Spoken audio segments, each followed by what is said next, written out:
মধ্যপ্রাচ্যকে ঘিরে আবারও তীব্র উত্তেজনা তৈরি হয়েছে। যুক্তরাষ্ট্র নতুন করে কঠোর বার্তা দিয়েছে, নির্দিষ্ট সময়সীমার মধ্যে সমঝোতা না হলে পরিস্থিতি খারাপ দিকে যেতে পারে।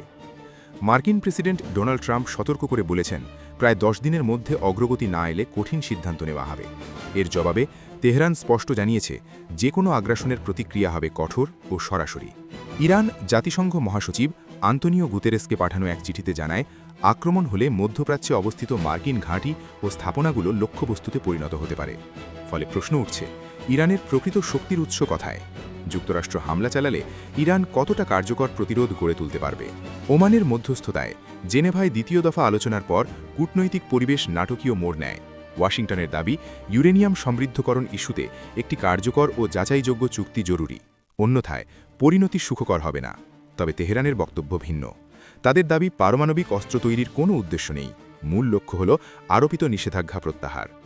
এই অবস্থায় অঞ্চলটিতে সামরিক উপস্থিতি বাড়িয়েছে যুক্তরাষ্ট্র। বিমানবাহী রণতরী ইউএসএস অ্যাব্রাহাম লিঙ্কন, যুদ্ধবিমান এবং আকাশে জ্বালানি সরবরাহকারী উড়োজাহাজ ইরানের উপকূলের নিকটে মোতায়েন করা হয়েছে। পাল্টা বার্তা দিতে ইরানও হরমুজ প্রণালীতে সামরিক মহড়া জোরদার করেছে।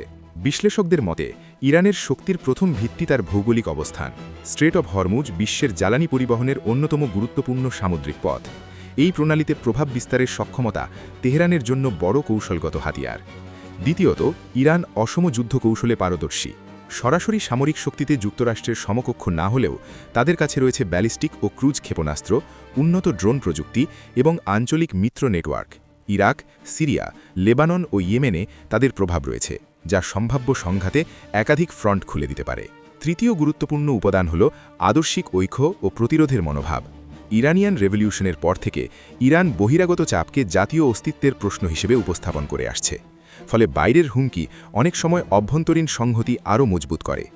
সামরিক বিশ্লেষকদের ধারণা, যুক্তরাষ্ট্র আকাশ ও নৌপথে লক্ষ্যভিত্তিক হামলা চালাতে পারে, তবে ইরান পাল্টা হিসেবে হরমুজ প্রণালীতে জাহাজ চলাচলে বাধা সৃষ্টি, আঞ্চলিক মার্কিন ঘাঁটিতে ক্ষেপণাস্ত্র হামলা কিংবা ড্রোন ও মিত্রগোষ্ঠীর তৎপরতা বাড়ানোর মতো পদক্ষেপ নিতে পারে। তাদের কৌশল সরাসরি দখল নয়, বরং দীর্ঘমেয়াদী ক্ষয়ক্ষতির মাধ্যমে প্রতিপক্ষকে চাপে রাখা। সব মিলিয়ে ইরানকে সামরিকভাবে দ্রুত কোণঠাসা করা সহজ নয় বলে মনে করেন বিশেষজ্ঞরা। সরাসরি সর্বাত্মক যুদ্ধে না গিয়েও দীর্ঘ ও ব্যয়বহুল অচলাবস্থা তৈরি করার সক্ষমতা তাদের রয়েছে। তাই উত্তেজনা যদি আরও বাড়ে, তার প্রভাব কেবল দুই দেশের মধ্যেই সীমাবদ্ধ থাকবে না। বিশ্ব অর্থনীতি, জ্বালানি বাজার ও আঞ্চলিক স্থিতিশীলতাও বড় ধাক্কা খেতে পারে।